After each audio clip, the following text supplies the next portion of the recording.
Many years ago, I came across Soul's portraits by Soren, and they touched me deeply.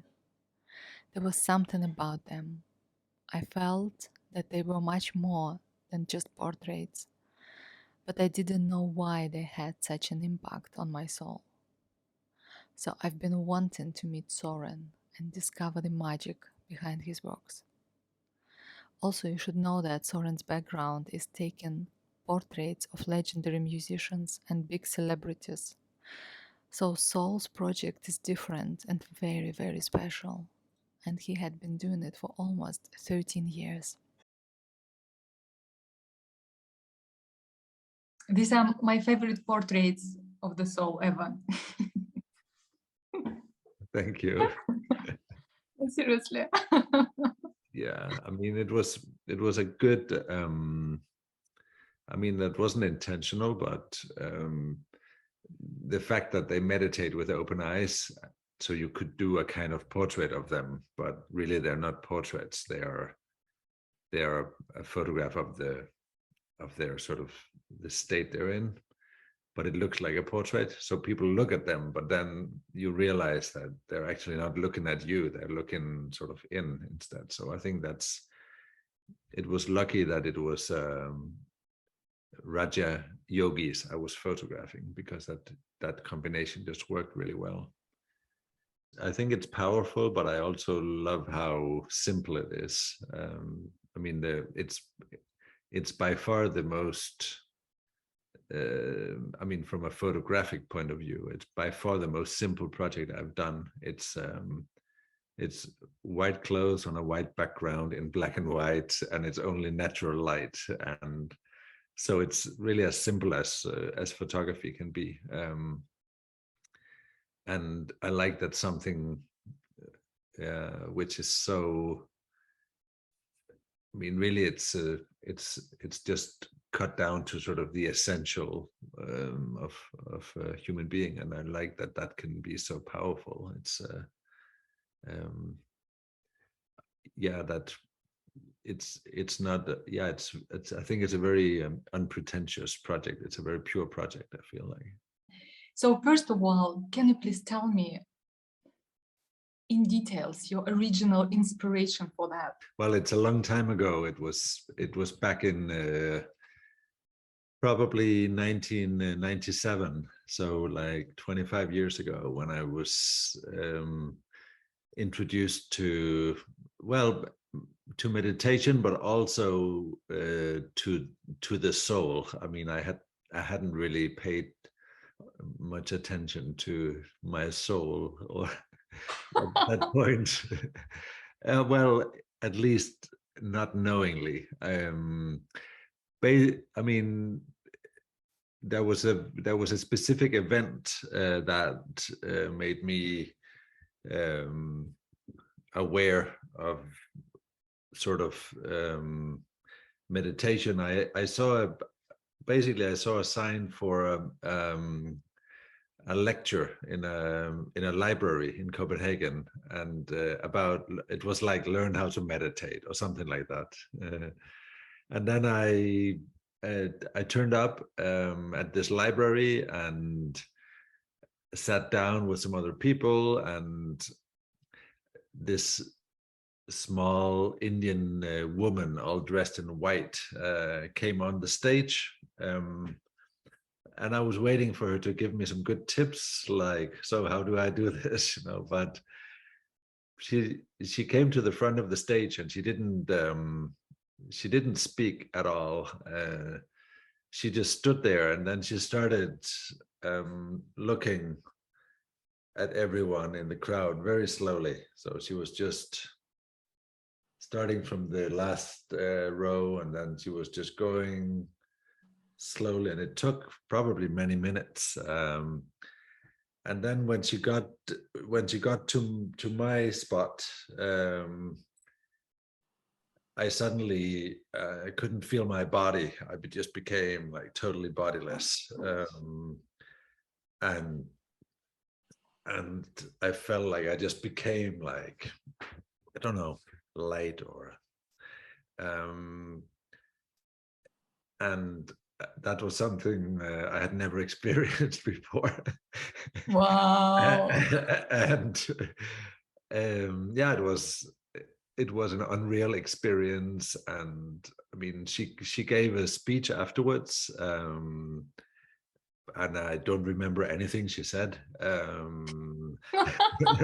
she, but I never forget how that felt. So of course I turned up at the meditation center that was arranging this meditation, this who had invited this Indian yogi. I turned up the next week for a meditation course because I wanted more. Then I started going to this meditation center. I did this meditation course, and yeah, it became a part of my life. And I had traveled a lot before that in Asia, and I wanted to go back to Asia to go to India. And the woman who ran this meditation center, a Swedish lady called Sonia, she said, "Oh, you should go to our headquarters. It's a meditation school for a type of meditation called Raja Yoga, where they meditate with open eyes. So they have a headquarters in Mount Abu, which is a mountain in Rajasthan, in the northern part of India. Yeah, so I was traveling around India, and I went up to this mountain, and I went with my ex-wife, and we booked it into a small hotel next to the meditation center because we didn't really know. We were not very experienced yogis, and we didn't really know what to expect. So we booked a hotel and then walked up to the headquarters, and we walked into this little courtyard to where there was some kind of reception, and there were 3 old men sitting in the courtyard. Well, you walk through this gate of a huge gate of pink flowers. You walked in there, and these 3 men were sitting in the corner in the shade of a big tree. And I walked up to them, and one of them just looked up at me, and he kept looking at me, and then suddenly it just happened again, and I sort of just my body just totally disappeared, and he just gave me a small smile and nodded, and I mean, I ended up photographing him also for the Souls project. Also, I actually ran into the yogi, the lady that I first met in Copenhagen. Yeah, but initially it was not really meant to be a photography project. I mean, I came up there to meditate, and it was pretty tough because it's a pretty disciplined schedule they run up there, where you start at 4 in the morning and then meditate from 4 to 5:30, and then you can rest a little bit, and then you have breakfast, and then you meditate some more. And it was way more than I was used to. At the same time, I started, I mean, I could immediately feel the power on this mountaintop.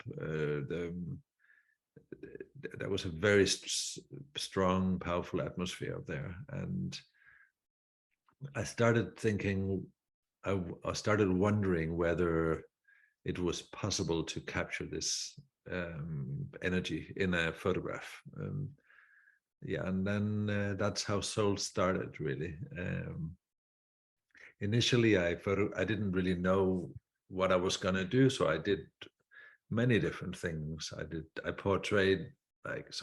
some portraits, but I also I went on to some mountains with yogis and photographed them in nature, in a beautiful setting. I did many different things. But when I returned from that first trip, I looked at all the images I had taken, and the few images I had taken where I just taken a face on a white background of a yogi in meditation were much more. I mean, they had some of the they had some of the power that I had felt on the mountain. So when I returned the year after, because I would go back every winter for a few years, then I focused more on those portraits. At that time, I had already started doing portraiture in Europe with, I mean, for a living, I was photographing famous musicians. And so it was quite interesting because I had gotten used to how it was to photograph in sort of in the celebrity world with a lot of Facade? what's that? Is that facade or not? Yeah. I mean, a lot of awareness of appearance and of course a lot of vanity and also a lot of styling and a lot of people around. And then when I started photographing up in on Mount Abu, it felt so simple. I was simply just meditating with the person I was photographing. I ended up probably for the whole project photographing maybe 1,000 yogis, and I ended up using 100 of those for the book. Wow. But out of those 1,000 yogis, I would ask them, I mean, I would set up my camera in a place where there was some traffic and where I had a spot where the light was right for what I wanted to do. Out of 1,000 yogis I asked, not one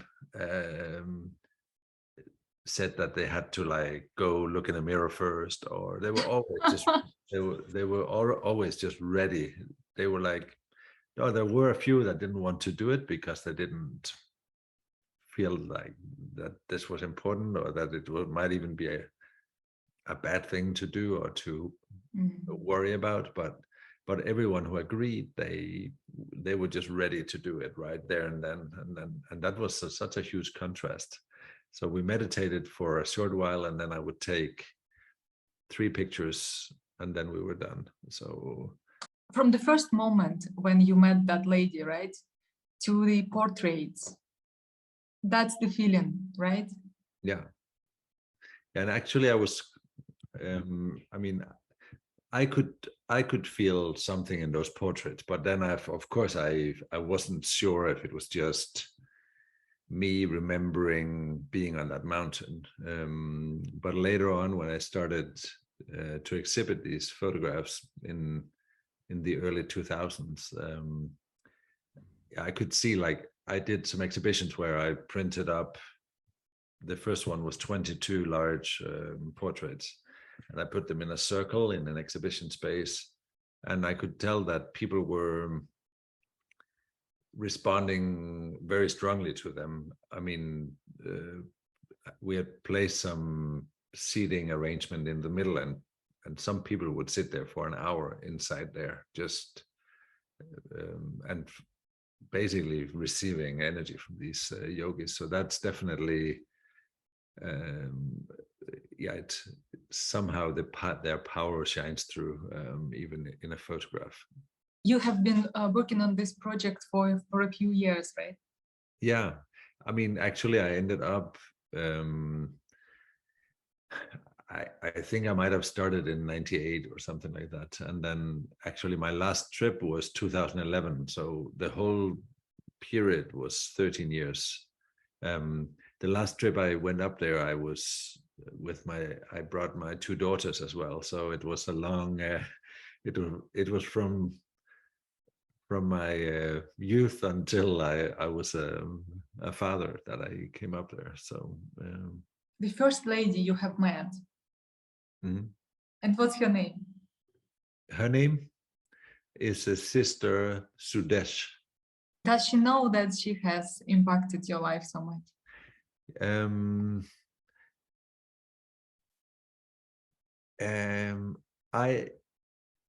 mean, I have spoken to her afterwards, but and I've told her that no, but I mean, I don't think that she would.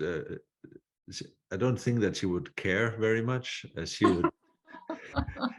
I think that she has impacted thousands of lives, and that's what she does. So I don't think she would find that a very interesting story. Or Okay. maybe she would think, yeah, of course. I mean, of course. I mean, she knows that what she radiates is it's pure and it's strong, and she maybe no, but for her it's not a. I don't. She definitely doesn't think that it's her, for sure not. I think because it comes from her soul, and basically she's just a medium, or for something higher that transmits power through her. And so I think she would never really take it personally that she has impacted me. She's just the instrument for doing so. What do we do to have that the impact to be of that significance? I think if we are true in our intentions, I mean, of the work that we do, and put in it all the energy and the power we have into the work, I think it might transmit to others, if we're lucky.